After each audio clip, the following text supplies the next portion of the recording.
नमस्कार, स्वागत है आपका एएनबी न्यूज की खास पेशकश न्यूज नाउ में। आपके साथ मैं हूं संदीप तिवारी। अपने इस खास कार्यक्रम में हम हर उस खबर की बात करते हैं जो आपको जाननी जरूरी है। सभी अहम मसलों का बारीकी से विश्लेषण करते हैं और खबरों के पीछे की सच्चाई आप तक पहुंचाते हैं। तो चलिए बिना किसी देरी के शुरू करते हैं न्यूज नाउ। महाराष्ट्र और झारखंड विधानसभा चुनाव के नतीजे 23 नवंबर को आएंगे। उससे पहले ही दोनों राज्यों में सियासी हलचल तेज है। महाराष्ट्र में चुनाव नतीजों से पहले ही महायुति और महाविकास अघाड़ी में सीएम पद के लिए जोर आजमाइश शुरू हो गई है। वहीं रिजल्ट आने से पहले ही आरोप प्रत्यारोप का दौर भी शुरू हो चुका है। तो चलिए जानते हैं कि महाराष्ट्र और झारखंड में चुनावी नतीजों से पहले कहां कैसी हलचल है। रिपोर्ट देखिए। एग्जिट पोल में महायुति की जीत की भविष्यवाणी। महाराष्ट्र और झारखंड में विधानसभा चुनाव संपन्न हो गए हैं। अब नतीजों का इंतजार है। दोनों राज्यों में किसकी सरकार बनेगी, एग्जिट पोल ने भविष्यवाणी भी कर दी है। महाराष्ट्र में ज्यादातर एग्जिट पोल में महायुति की जीत की भविष्यवाणी की गई है। वहीं झारखंड में बीजेपी गठबंधन की जीत का अनुमान है। हालांकि एग्जिट पोल के नतीजे सही होंगे या नहीं, 23 नवंबर को साफ हो जाएगा। सुबह 8 बजे से वोटों की गिनती होगी। महाराष्ट्र और झारखंड के साथ ही उपचुनाव के नतीजे भी आएंगे। वोटों की गिनती से पहले बैठकों का दौर जारी है। नतीजों से पहले सीएम पद को लेकर सियासी घमासान। बीजेपी नेता शहजाद पूनावाला ने कहा, ख्याली पुलाव बनाने का अधिकार कांग्रेस को भी है। हालांकि कोई एग्जिट पोल दिखा नहीं रहा कि महाविकास अघाड़ी की सरकार बनेगी। चुनाव के नतीजों से पहले महाविकास अघाड़ी महावोट बैंक अघाड़ी से महाविभाजन अघाड़ी बन गया। मुख्यमंत्री चेहरे को लेकर लड़ाई झगड़ा भी शुरू हो गया है। उद्धव ठाकरे की पार्टी बोलती है कि मुख्यमंत्री हम बनेंगे, कांग्रेस बोलती है हम बनेंगे, तो शरद पवार की पार्टी भी कहती है कि हम भी रेस में हैं। पूरे देश में इंडी गठबंधन केवल पद के लिए लड़ता है, उसका प्रदेश के लिए कोई मिशन नहीं है। वहीं शिवसेना यूबीटी नेता संजय राउत ने कहा, चुनाव के नतीजे अभी आएंगे। कल 10 बजे के बाद मैं कहूंगा कि कौन मुख्यमंत्री बनने जा रहा है। इसके साथ ही शिवसेना यूबीटी नेता प्रियंका चतुर्वेदी ने कहा कि महायुति अगले 50 साल के लिए महाराष्ट्र की जनता छुट्टी देने वाली है। जनता हमें बहुमत देगी और हम जनता की सेवा में अगले 5 साल जुटे रहेंगे। इसके अलावा शिवसेना नेता और मुंबा देवी सीट से उम्मीदवार शाइना एनसी ने कहा, नाना पटोले और संजय राउत के बीच एक स्पर्धा शुरू हो चुकी है कि कौन ज्यादा विवादित बयान देगा। विवादित बयान देने वालों को मैं यही कहूंगी कि आपकी नैया तो डूब चुकी है। मुंगेरी लाल के हसीन सपने मत देखिए। गांव अभी बसा नहीं, लुटेरे पहले ही आ गए। वैसे देखिए, ख्याली पुलाव बनाने का अधिकार कांग्रेस को भी है। कोई भी एग्जिट पोल तो दिखा नहीं रहा कि एमवीए की सरकार बनेगी, ना एग्जैक्ट पोल दिखाएगा कि उनकी सरकार बनेगी। पर एमवीए महा वोट बैंक अघाड़ी से अब महाविभाजन अघाड़ी, वो भी चुनाव के नतीजों से पहले कैसे बन चुका है, वो देखने लायक है। भाई अभी तो लड़ाई झगड़ा शुरू भी हो गया है कि मुख्यमंत्री का फेस कौन बनेगा। वहां उद्धव ठाकरे जी की पार्टी बोलती है हम बनेंगे, कांग्रेस बोलती है हम बनेंगे, शरद पवार जी की पार्टी बोलती है कि हम भी रेस में हैं। तो इनके पास कोई मिशन विशन नहीं है। ये केवल अपने अपने एम्बिशन, लस्ट फॉर पोजीशन और अपना बचाव करप्शन, इसीलिए ये लोग एक साथ आए हैं।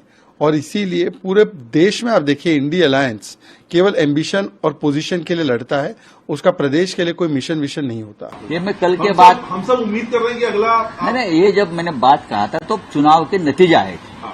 तो अब अगला चुनाव के नतीजे आए। मैंने पहले भी कहा कि कल 10 बजे के बाद मैं कहूंगा कौन मुख्यमंत्री बनने जा रहा है। नहीं, मैं उनसे कहूंगी ये सारी टेंशन लेने की उनकी जरूरत नहीं है कि होटल्स बुक करें और चॉपर्स बुक करें। उनको महाराष्ट्र की जनता उनको छुट्टी देने वाली है अगले 25 साल के लिए। जिस तरीके से लूट मचाया है, जिस तरीके से भ्रष्टाचार हुआ है, जिस तरीके से अदानी के सरकार चली है, वो खत्म होने वाली है। जनता हमें बहुमत देगी, स्पष्ट सिंपल मेजॉरिटी मिलेगी और हम जनता की सेवा में 5 साल डटे रहेंगे, जुटे रहेंगे और जो लॉ एंड ऑर्डर व्यवस्था खत्म हुई है, जो किसानों को त्रस्त किया है, जो महिलाओं को की सेफ्टी को इश्यूज बढ़े हैं, युवाओं को बेरोजगार किया है, हमारी इंडस्ट्रीज को दूसरे राज्यों में भेजा है, वो सब खत्म होगा, उस पर पूर्ण विराम लगेगा और इनकी सरकार जाने को है। इसलिए ये लोग शायद हेलीकॉप्टर ये सब इसलिए बुक करा रहे हैं कि इनको पता है कि जब हारेंगे तो जनता इनको पूरा जो लेखा जोखा है वो कर देगी और इसलिए उनको भागने की जरूरत पड़ेगी। नाना पटोले और संजय राउत का स्पर्धा है कि किसने ज्यादा विवादक बयान दिए। ये वही पार्टी है जो विश्वास करती है वोट जिहाद में, नोट जिहाद में, लिकर जिहाद में, तुष्टीकरण की राजनीति, और इनकी नैया तो डूब चुकी है। जिस दिन संजय राउत नाना पटोले से कहलवाएं कि आदरणीय हिंदू हृदय सम्राट बाला साहेब ठाकरे जी को वंदन, मैं चैलेंज करती हूं, और जिस दिन नाना पटोले ये समझे कि संजय राउत सिर्फ तुष्टीकरण की राजनीति और मुस्लिम और दलित वोट बैंक को नजर कर रहे हैं, यहां स्पष्ट रूप से महायुति जीत के आएगी। और जो लोग विवादक बयान कर रहे हैं, मैं यही कहूंगी कि आपकी नैया तो डूब चुकी है, उम्मीद पे दुनिया कायम है, लेकिन मुंगेरी लाल के हसीन सपने मत देखिए। बीजेपी का महाराष्ट्र और झारखंड दोनों जगह जीत का दावा। वहीं झारखंड विधानसभा चुनाव पर जेएमएम नेता मनोज पांडे ने कहा, कहां खुशी होगी, कहां दुख का सैलाब आएगा, बस चंद घंटों में पता चल जाएगा। हम लोगों को भरोसा है, हमें अपने मतदाताओं पर भरोसा है, हमें इस राज्य की आधी आबादी पर विश्वास है।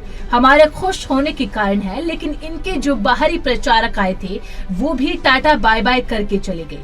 वहीं की मतगणना से पहले झारखंड कांग्रेस के पूर्व प्रमुख राजेश ठाकुर ने कहा कि बीजेपी कह रही है कि उन्हें 55 सीटें मिलेंगी। पिछली बार उन्हें 65 सीटों का दावा किया। निश्चित रूप से जब कोई चुनाव लड़ता है या एक पार्टी चुनाव लड़ती है और सभी फीडबैक आते हैं तो वे अपने मन की बात कहते हैं। नतीजे तो कल ही आएंगे और सच्चाई सामने आएगी। हमें जनता पर भरोसा है।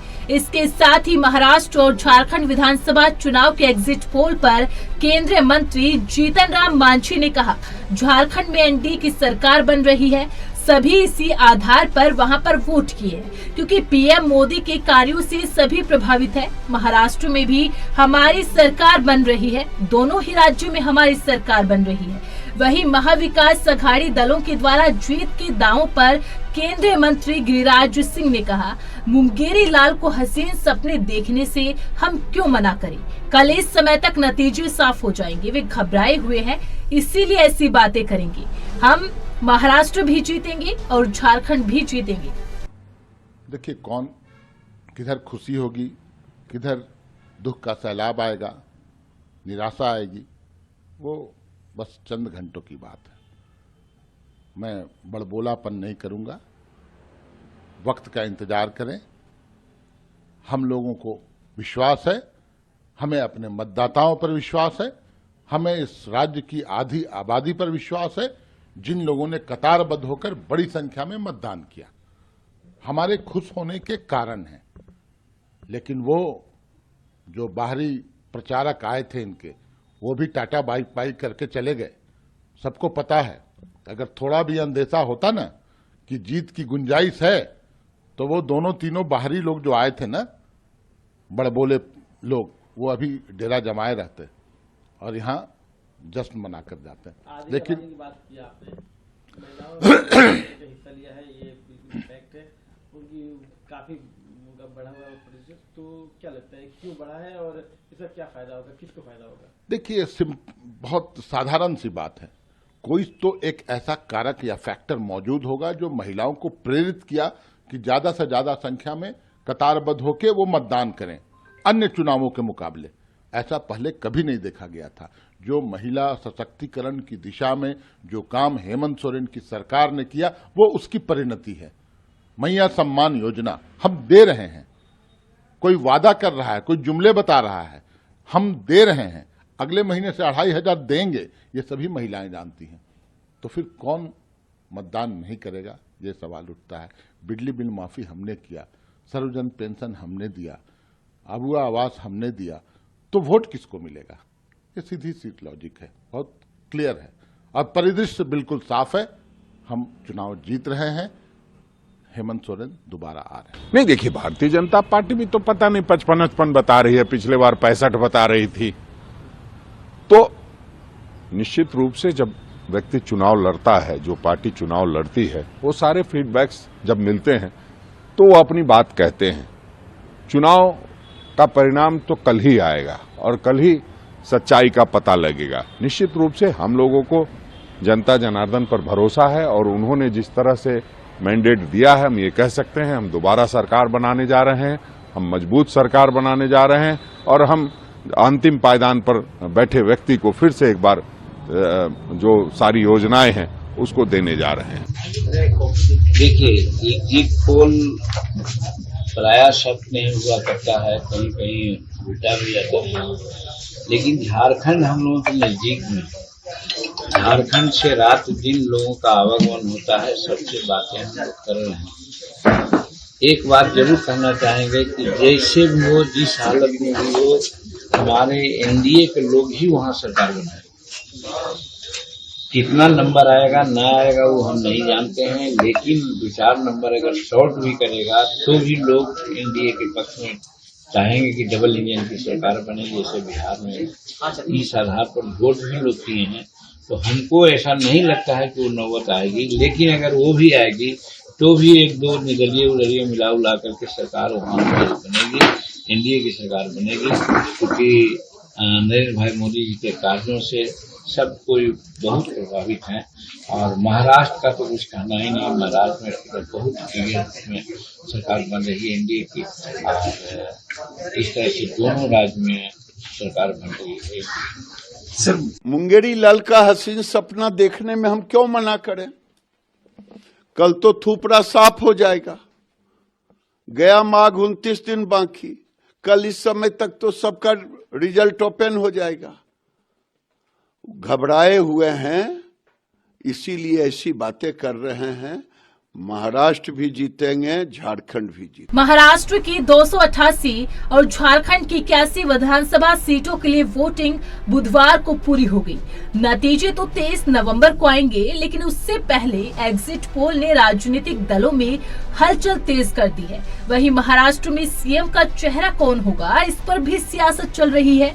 आपको बता दें कि महाराष्ट्र में 11 एग्जिट पोल में से 6 में बीजेपी गठबंधन यानी महायुति की सरकार बनने का अनुमान जताया है, जबकि 4 एग्जिट पोल्स में कांग्रेस महागठबंधन यानी कि महाविकास अघाड़ी को बहुमत मिलने की बात कही गई। एक में हंग असेंबली है, वहीं झारखंड में 8 एग्जिट पोल आए, इनमें से 4 में बीजेपी गठबंधन जबकि 2 में इंडिया गठबंधन की सरकार बनने का अनुमान जताया है। बाकी 2 एग्जिट पोल्स ने हंग असेंबली के आसार जताए हैं। Special desk ANB news. Uttar Pradesh की 9 विधानसभा सीटों पर हुए उपचुनाव के नतीजे 23 नवंबर को आएंगे। वोटों की गिनती सुबह 8 बजे से शुरू हो जाएगी। काउंटिंग से पहले लगातार नेताओं के बयान सामने आ रहे हैं। इस बीच यूपी सरकार में मंत्री अनिल राजभर का बयान सामने आया है। उन्होंने कहा कि तमाम एग्जिट पोल भी उत्तर प्रदेश में भाजपा की एकतरफा जीत बता रहे हैं। तो वहीं अखिलेश यादव ने भी जोरदार पलटवार करते हुए कहा कि समाजवादी पार्टी नैतिक रूप से जीत चुकी है, बस प्रमाण पत्र मिलना बाकी है। रिपोर्ट देखिए। उत्तर प्रदेश की जनता 9 की 9 सीटों पर बीजेपी को हरा रही है। उत्तर प्रदेश सरकार में मंत्री ओम प्रकाश राजभर ने यूपी विधानसभा उपचुनाव पर कहा, एनडीए गठबंधन के सभी साथियों ने मिलकर जनता के बीच जो विकास की योजनाएं थी उन्हें बताया है। जनता भी जानती है कि सत्ता पक्ष के साथ रहेंगे तो हमारा विकास हो सकता है। विपक्ष भी इस बात को जानता है कि उपचुनाव में ज्यादा से ज्यादा सत्ता पक्ष को ही सीटें मिलती हैं। तो वहीं सपा अध्यक्ष अखिलेश यादव ने कहा कि कई बार हम लोगों ने देखा है कि सर्वे जो कहता है वैसा नहीं होता है। जनता बदलाव चाहती है, भाजपा हटे, यही सब चाहते हैं। और जहां तक उत्तर प्रदेश की बात है, उत्तर प्रदेश की जनता 9 की 9 सीटों पर बीजेपी को हरा रही है। लोकतंत्र में अगर पुलिस वोट डालेगी और अधिकारियों के माध्यम से दबाव बनाया जाएगा तो जनता का क्या होगा? डॉक्टर भीमराव अंबेडकर ने हमें एक वोट डालने का जो अधिकार दिया है उसे ये लोग छीनना चाहते हैं, ताकि सत्ता में आकर वे हमारे अन्य अधिकार भी छीन लें। एनडीए गठबंधन के सभी साथियों ने मिलकर के जनता के बीच में जो विकास की योजनाएं थी उसको बताया गया। और जनता भी जानती है कि सत्ता पक्ष के साथ रहेंगे तो हमारा विकास कुछ हो सकता है। विपक्ष में अगर विधायक जीत भी गया तो उसके पास समस्या को लेकर जाने के लिए, कोई काम के लिए, तो यही कहता है कि हमारी सरकार नहीं है तो हम क्या कर सकते हैं। तो इस नाते विपक्ष भी इस बात को जानता है कि बाई इलेक्शन ज्यादा से ज्यादा सत्ता पक्ष सीट जीतते हैं। देखिए, कई बार हम लोगों ने देखा है कि सर्वे जो कहता है वो नहीं होता है। चैनल में भी कई बार बहुत सारे जानकार लोग जो समीक्षा करते हैं उसके हिसाब से भी नहीं होता है। जनता बदलाव चाहती है, बीजेपी हटे, यही सब चाहते हैं। और जहाँ तक यूपी की बात है, यूपी की जनता 9 की 9 सीटें भारतीय जनता पार्टी को हरा रही है। इसीलिए आपने देखा कहीं ऐसा नहीं हुआ होगा जहां पुलिस प्रशासन को आगे कर दिया हो। आप सोचिए, लोकतंत्र में अगर पुलिस वोट डालेगी और अधिकारियों के माध्यम से दबाव बना जाएगा, फिर जनता का क्या? ये सीधे सीधे बाबा साहब भीमराव अम्बेडकर जी का जो अधिकार मिला एक वोट डालने का, उसको ही छीनना चाहते हैं। और इसलिए छीनना चाहते हैं कि सरकार में रह करके बाकी सब अधिकार भी छीन लें। उपचुनाव में सरकारी मशीनरी और तंत्र का दुरुपयोग तो हुआ है। उत्तर प्रदेश के उप मुख्यमंत्री केशव प्रसाद मौर्य ने उत्तर प्रदेश विधानसभा उपचुनाव पर कहा, हमें उम्मीद है कि हम 9 की 9 विधानसभा उपचुनाव की सीटें जीतेंगे। उपचुनाव को लेकर सपा अध्यक्ष अखिलेश यादव के आरोपों पर उन्होंने कहा कि चुनाव हारने वाली कल नतीजे आने के बाद की पटकथा वे आज ही तैयार कर रहे हैं। अखिलेश यादव मुद्दा विहीन है। यह जो भी घटनाक्रम है उस पर निश्चित तौर से चुनाव आयोग ने संज्ञान लिया है और जो भी आदेश चुनाव आयोग की ओर से दिया जाएगा उसका पालन होगा। तो वहीं अयोध्या से सपा सांसद अवधेश प्रसाद ने उत्तर प्रदेश विधानसभा उपचुनाव पर कहा कि बीजेपी ने तो लोकसभा चुनाव में भी 80 की 80 सीटें जीतने का दावा किया था, लेकिन सब साफ हो गया। लोकतंत्र में जनता सर्वोपरि है और जनता बीजेपी के काले कारनामों से पूरी तरह से उब चुकी है और उन्हें सत्ता से हटाना चाहती है। तो वहीं कांग्रेस नेता प्रमोद तिवारी ने उत्तर प्रदेश विधानसभा उपचुनाव पर कहा कि उपचुनाव में सरकारी मशीनरी और तंत्र का दुरुपयोग तो हुआ है। वीडियो ऑडियो सामने आए हैं, मीडिया की रिपोर्ट है। वोट नहीं पड़ने जा रहे हैं, सारे रास्ते रोक दिए गए हैं। इसके साथ ही उत्तर प्रदेश विधानसभा उपचुनाव पर उत्तर प्रदेश सरकार में मंत्री अनिल राजभर ने कहा कि तमाम एग्जिट पोल भी यूपी में भाजपा की एक तरफा जीत बता रहे हैं। लोकसभा के चुनाव परिणामों के बाद और उस चुनाव में जिस तरह से जनता को गुमराह किया गया, जनता ने उससे सबक लिया है। हम लोग को उम्मीद है कि 9 की 9 विधानसभा की उपचुनाव की सीटें जीतेंगे। झारखंड और महाराष्ट्र दोनों राज्यों में भाजपा गठबंधन की प्रचंड बहुमत से सरकार बनेगी और कांग्रेस के अगुवाई वाले गठबंधन चारों खाने चित होंगे और समाजवादी पार्टी का सुपड़ा उत्तर प्रदेश से साफ होगा। अखिलेश यादव जो दोषारोपण कर रहे अधिकारियों पर, तमाम वीडियोज उन्होंने शेयर करी है, कहा है हर तरह की गड़बड़ी करी गई है इस चुनाव में। यह चुनाव हारने के बाद यानी कल रिजल्ट आने के बाद की स्क्रिप्ट आज तैयार कर रहे हैं और श्री अखिलेश यादव जी मुद्दा विहीन है। पहले वही इस बात का जवाब दे कि उनके फर्जी पीडीए की आड़ में उनके साथ बैठ करके फोटो खिंचाने वाले समाजवादी पार्टी के गुंडे ने एक दलित की बेटी की हत्या की, उस पर उनका क्या जवाब है। यह जो भी घटनाक्रम है वह निश्चित तौर से चुनाव आयोग ने संज्ञान लिया है और चुनाव आयोग ने जो आदेश दिया उसका पालन हुआ। देखिए, ऐसा है, दावा कुछ भी करे, लेकिन जब अब कल आना है तो दावा का, उसके दावा करने का कोई मतलब नहीं है। भाजपा तो बड़ा बेबुनियाद दावा करती रहती थी। लोकसभा में दावा किया था 80 में 80 सफाया हो गया। भाजपा तो जिस सीट से हम जीते हैं, फैजाबाद की 54 लोकसभा सीट, जो मर्यादा पुरुषोत्तम राम की धरती की सीट है, बड़ा ढिंढोरा पीटा था, बड़ा को किया था, लेकिन क्या वो जीत पाई? देखिए, लोकतंत्र में जनता सर्वोपरि है और जनता भारतीय जनता पार्टी के काले कारनामों से पूरी तरह से उब चुकी है। इनको हटाना चाहती है, इनको सत्ता से हटाना चाहती है, बेदखल करना चाहती है और अभी जो भी कहें इसका कोई मतलब नहीं है। इसलिए वो कि हम सारी सीटों में जीतेंगे, ये उनका ये कथन, ये यकीन विश्वास पूरा मिथ्या पर आधारित है, भ्रम फैलाने वाला। सब कुछ जनता के हाथ में है। आइए, ठीक है, कल नतीजा आ ही रहा है।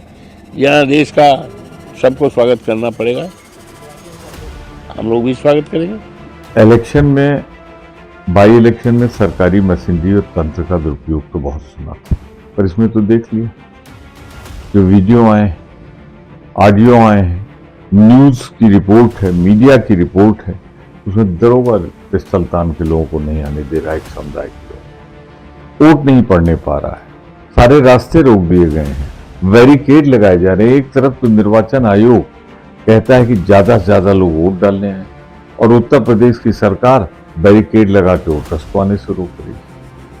कहा जाता है कि कोई और आइडेंटिटी कार्ड ना चेक करे, पुलिस चेक कर रही है। तो कुल मिला के ये इलेक्शन था, ये इलेक्शन के नाम पे जबरदस्ती चुनाव जीतने के लिए सारी परंपराएं, मान्यताएं तोड़कर इलेक्शन। निर्वाचन आयोग से पहले ही अखिलेश यादव जी और उनकी पार्टी ने कह दिया था, अब तो इस पर कार्रवाई इलेक्शन आयोग को करना चाहिए, चुनाव आयोग। कि हर तरफ इस बात की चर्चा है और तमाम एग्जिट पोल भी उत्तर प्रदेश में भारतीय जनता पार्टी की एक तरफा जीत बता रहे हैं। और हम लोग तो जमीन पर काम करके आए हैं, तो सबसे बड़ा परिवर्तन देखने को मिला लोकसभा के चुनाव के परिणामों के बाद,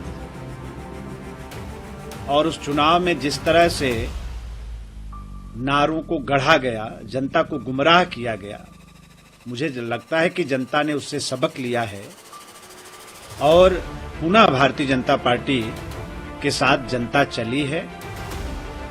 हमारे उम्मीदवारों की बड़ी जीत होगी। और जहां तक आरोप प्रत्यारोप का सवाल है, तो आप सब लोग बहुत अच्छी तरीके से जानते हैं कि चुनाव से पहले हमेशा सरकार और चुनाव आयोग को आरोपित करने का जैसे लग रहा है कि एक सिलसिला सा चल दिया है। वो हार की भूमिका पहले से बनाने लगते हैं कि हम हारेंगे तो हमें कहना क्या है, तो उसी की भूमिका बना रहे हैं। जीतते हैं तो कोई किसी प्रकार का कोई सवाल नहीं, और हार जाते हैं तो एक बहुत आसान सा उनके पास रास्ता है, चुनाव आयोग को धमकाना, अधिकारियों को धमकाना, एक कैसा माहौल बना देना। कैसे समाज में किस तरह का मैसेज जाता है इन बातों से, इसकी परवाह नहीं करते वो। सरकारी एजेंसियां जो हैं, प्रतिष्ठित एजेंसियां हैं जिसकी प्रशंसा दुनिया में होती है, उसको भी कटघरे में खड़ा करना बात बात पर, ये निश्चित तौर पर मैं समझता हूं कि बस वो भूमिका कि जब हम हारेंगे तो हमें क्या कहना है, उसकी भूमिका ये पहले से बनाने लगते हैं। और कैसे देखिए करहल में किस तरह से मतलब उत्तर प्रदेश के बाई इलेक्शन को रक्त रंजित कर दिया इन लोगों ने। क्या गुनाह था उस दलित की बेटी का? यही बस सिर्फ कह दिया कि नहीं, हम कमल के निशान वाला बटन हम दबाएंगे, हम मोदी जी के साथ चलेंगे, हम योगी जी के साथ चलेंगे, हम भाजपा के साथ हैं। तो ये किस तरफ ले जाते हैं, और इससे क्या देश और प्रदेश का निर्माण होता है? तो जनता इनको बहुत अच्छी तरीके से जानती है, और मुझे लग रहा है कि लोकसभा की कमी को जनता ने पूरी भरपाई करते हुए भाजपा के साथ जनता नजर आई है इस चुनाव में। जितना बड़ा अपराधी उतना बड़ा समाजवादी। उत्तर प्रदेश सरकार में मंत्री जयवीर सिंह ने उत्तर प्रदेश विधानसभा उपचुनाव पर कहा कि समाजवादी पार्टी का मूल चरित्र रहा है कि जितना बड़ा अपराधी उतना बड़ा समाजवादी।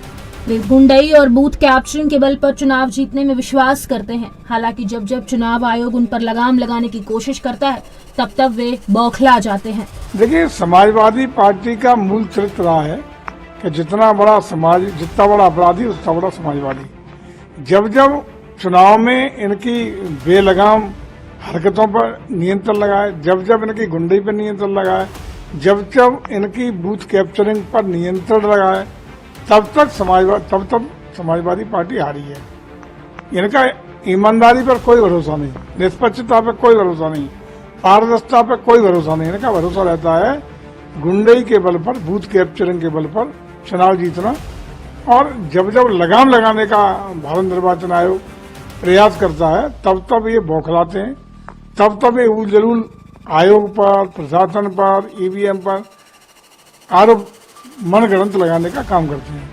यही इस बार कर रहे हैं। इस बार इन्हें लग रहा है कि उत्तर प्रदेश की जनता इनके साथ जो धोखे में इन्होंने झूठी बातों के आधार पर 400 सीटें आ जाएंगी, संविधान बदल जाएगा, आरक्षण खत्म हो जाएगा, टकाटक फटाफट वाले जो जुमले थे वो जनता समझ गई। जनता उससे अपने को ठगा महसूस कर रही है। उसी का परिणाम है कि पुनः जनता ने इन उपचुनाव में उत्तर प्रदेश में भारतीय जनता पार्टी को अपना समर्थन और ताकत देने का काम किया है। प्रचंड तरीके से हमारे प्रत्याशियों को समर्थन मिला है। हमें लगता है कि बहुत बेहतरीन परिणाम उत्तर प्रदेश के हमारे प्रत्याशियों को आ रहे हैं। इसी से बौखला के चूंकि आभास हो गया है तो मनगढ़ंत आरोप यहाँ ये प्रशासन ने ये कर दिया, ये बेईमानी हो गई, ये हो गई। इसके बारे में स्पष्ट रूप से आप देख रहे होंगे कि मतदान होने के नेक्स्ट डे एक एक बूथ का स्कूटरिंग, परीक्षण और सुनवाई करने का काम स्थानीय प्रेक्षक के अध्यक्षता में जिला निर्वाचन अधिकारी के द्वारा किया जाता है। सारे जिलों में कल हुआ। जितने आरोप इन्होंने भारत निर्वाचन आयोग को भेजे थे या विभिन्न अधिकारियों पर विभिन्न बूथ कैप्चरिंग के इसके उसके अन्य आरोप लगाए थे, सारे के सारे तथ्यहीन पाए गए। कोई उसमें बुनियाद नहीं थी, सब मनगढ़ंत झूठे थे। उसी का परिणाम है कोई भी एक भी रीपोल उत्तर प्रदेश की 9 की 9 विधानसभा में होने का निर्णय नहीं हुआ। सारी कलई खुल गई कल की। अब ये केवल अपनी हार को सामने देखते हुए ये बौखला है। यूपी उपचुनाव की वोटिंग के बाद अब मतदान के रिजल्ट पर सभी की नजरें टिकी हुई है। कम वोटिंग प्रतिशत ने हालांकि सभी दलों की चिंता बढ़ा दी है, लेकिन बीजेपी की जीती तीनों सीटों पर सबसे कम वोटिंग के अलग अलग मायने निकाले जा रहे हैं। गाजियाबाद सदर विधानसभा क्षेत्र के उपचुनाव में मात्र 33.30% मतदान होने के कारण प्रत्याशी और उनके समर्थकों की धड़कनें बढ़ी हुई है। सट्टेबाज भी हार जीत को लेकर सक्रिय हो गए हैं। कम वोटिंग होने के कारण उन्हें हार जीत पर दांव लगाने में मुश्किल हो रही है। कई जगहों पर हुई वोटिंग चौंकाने वाली रही। मुस्लिम बहुल इलाके में जमकर वोटिंग हुई। गाजियाबाद के बाद अलीगढ़ की खैर सीट पर वोटिंग कम हुई। अब देखना होगा कि उपचुनाव में जनता का फैसला किसके पक्ष में आएगा। Special desk ANB news now में आज मेरे साथ बस इतना ही। आप देखते रहिए एएनबी न्यूज। नमस्कार।